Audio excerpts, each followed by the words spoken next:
Dari Abu Sa'id Al-Khudri, semoga Allah meridhoinya, berkata, Ja'at imra'atun ila Rasulillah sallallahu alaihi wasallam. Telah datang seorang perempuan kepada Rasulullah sallallahu alaihi wasallam.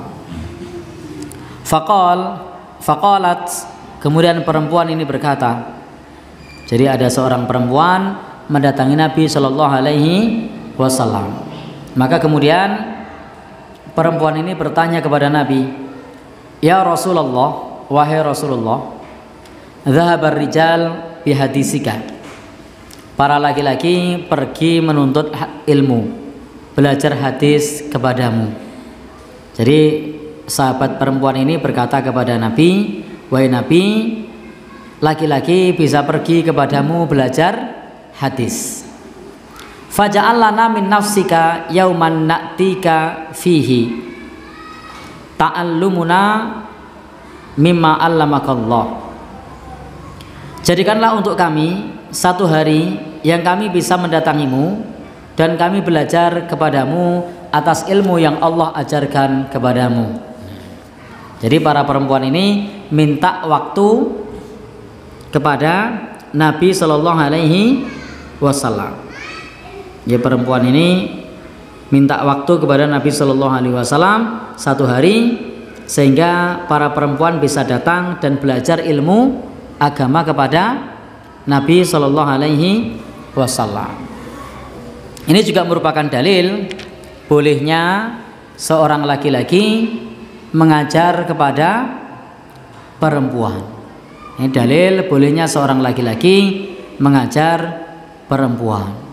Tentu harus aman dari fitnah. Jadi aman dari fitnah, aman dari gangguan atau godaan, aman dari maksiat. Maka tidak dibenarkan seorang laki-laki mengajar perempuan privat di kamar. Meskipun dibolehkan laki-laki ngajar perempuan, tapi kalau posisi situasinya privat di kamar, maka ini tidak dibolehkan. Kenapa tidak boleh? La yakhluwanna rajulum bimra'atin. Nabi bersabda, jangan sekali-kali seorang laki-laki berkholwat atau menyendiri, menyepi bersama dengan seorang perempuan. Illa wa ma'aha dhi mahramin, kecuali bersamanya ada mahramnya. Ada mahramnya.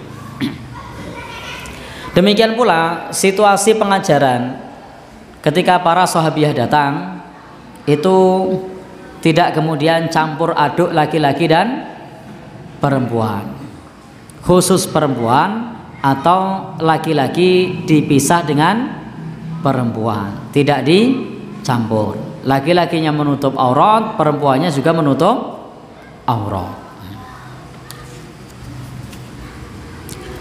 Maka pada saat ketika perempuan ini datang kepada Nabi dan mengatakan bahwasanya, wahai Rasulullah, laki-laki datang kepadamu menuntut ilmu hadis, maka jadikanlah untuk kami satu hari yang kami bisa datang kepadamu dan kami belajar ilmu yang Allah ajarkan. Maka Rasul bersabda, istami'na yauma kada wa kada, berkumpullah pada hari ini dan hari begini. Jadi Nabi memerintahkan para sahabiah untuk bersepakat berkumpul satu hari mereka untuk belajar ilmu agama. Maka di sini menentukan waktu taklim berdasarkan kepada kelapangan itu tidak termasuk bid'ah. Kapan pengajiannya? Musyawarah nih orang-orang kantor perusahaan, pengajiannya Sabtu. Oh, saya tidak sepakat kalau Sabtu. Kenapa? Nanti tidak bisa pulang meruput, misalnya tidak pulang lebih awal, harus ngaji dulu. Lalu kapan? Malam saja. Wah, kalau malam repot, harus ke kantor. Kapan? Jumat pagi misalnya. Nah, Jumat pagi ada agak sepakat, tapi nanti siang kena Jumatan, itu hari pendek. Lalu disepakati lagi, belum bisa sepakat. Kapan jadinya? Senin pagi. Oh ya, Senin pagi. Senin pagi upacara. Lalu kapan? Ini aja jam istirahat, waktu duhur. Wah, saya kalau istirahat biasanya jajannya jauh ya. Ya sudah, sekarang Rabu pagi. Oh ya, Rabu pagi. Bisa? Bisa, setuju misalnya. Maka menentukan waktu Rabu pagi berdasarkan kelapangan tadi untuk bisa berkumpul bertemu bersama itu bukan bid'ah. Lalu disepakati ketemu Rabu pagi. Tempatnya di mana misalnya?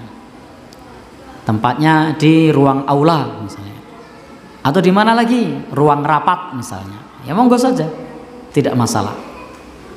Karena ini adalah bagian dari pembelajaran ilmu agama, persoalan muamalah bukan persoalan ibadah. Tetapi ingat, muamalah yang diniatkan lillah itu nilainya ibadah. Sesuatu yang muamalah itu diniatkan lillah nilainya ibadah.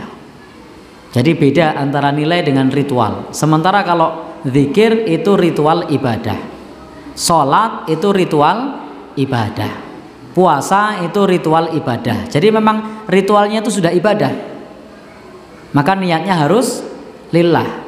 Sementara kalau orang belajar itu baru bernilai ibadah kalau diniatkan lillah.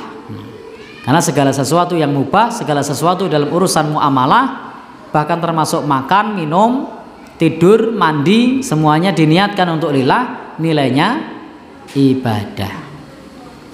Maka ketika kemudian kita menentukan waktu untuk belajar, itu tidak sama dengan menentukan waktu ritual. Karena dalam menentukan waktu ritual itu pada umumnya, tidak semua ya, pada umumnya menganggap ada keutamaan pada waktu yang ditentukan tersebut. Menentukan hari yang ketujuh. Nah, kenapa hari yang ketujuh? Pitulungan misalnya. Jadi menganggap ada keutamaan, ada kesakralan di situ. Sementara kalau kita belajar menentukan waktu, itu tidak ada anggapan keyakinan itu, tapi semata-mata hanya kelapangan dan keluangan waktu. Maka sama di sini para ibu yang datang kepada Nabi diperintahkan oleh Nabi istami'na yauma kadza wa kadza. Jadi supaya berkumpul pada hari begini dan begini. Fastama'na, maka para perempuan itu pun berkumpul pada waktu yang ditentukan. Kemudian Nabi Shallallahu Alaihi Wasallam mengajarkan kepada mereka mimma allamahullah, terhadap ilmu yang Allah ajarkan kepada Nabi Shallallahu Alaihi Wasallam. Sehingga ini dalil bahwa bolehnya mengajar meskipun lawan jenis, dengan catatan mengikuti adab-adab dan aturan-aturan sesuai syariat. Laki-laki perempuan dipisah misalnya, atau mengajarnya pakai pembatas, tidak langsung berhadapan misalnya.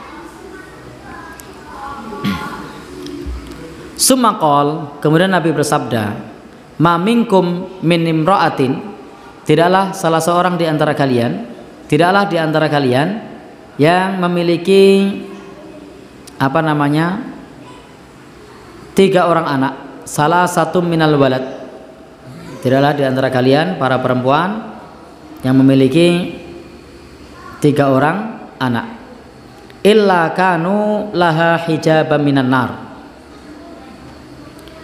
melainkan akan menjadi penghalang dari api neraka.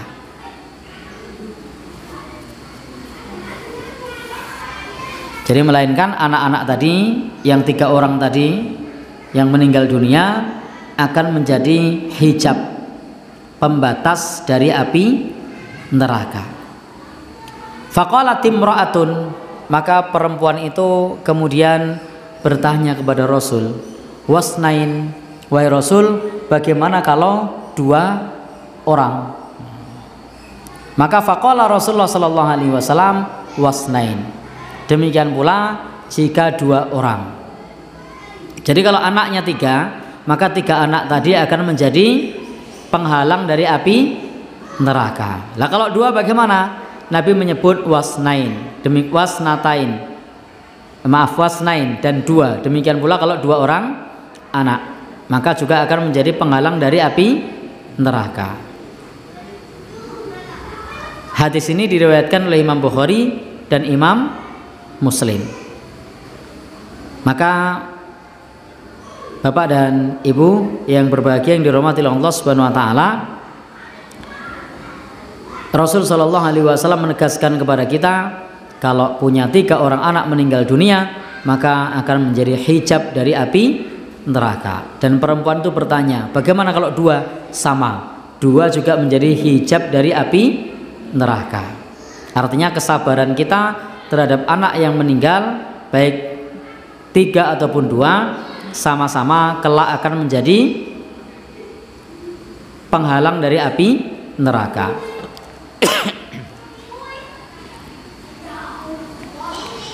Baik Bapak dan Saudara yang berbahagia yang dirahmati Allah Subhanahu wa taala, sehingga di dalam bab ini